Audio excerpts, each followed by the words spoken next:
What's up, everyone? Welcome to the video. Today we're going to take a look at how to replace the battery in this Audi Q3 remote key fob.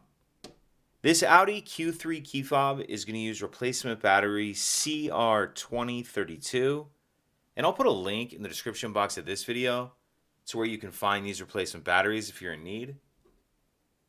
The other thing I'm going to be using to change this key fob battery is a flathead screwdriver. So if I grab my key fob and I hold it with the buttons facing down, then we take a look down here near the key ring. You can see there's this slot right here that I have the end of the screwdriver in. So what I'm going to do is put my screwdriver in that slot like that, and then pry up on the back cover. Go ahead and pull that back cover off, and now we see our battery right here.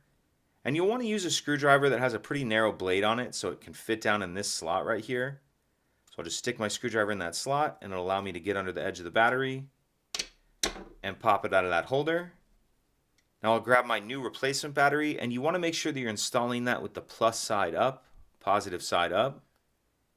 And I'm going to tuck this side in first, the side opposite of that notch that we put our screwdriver in.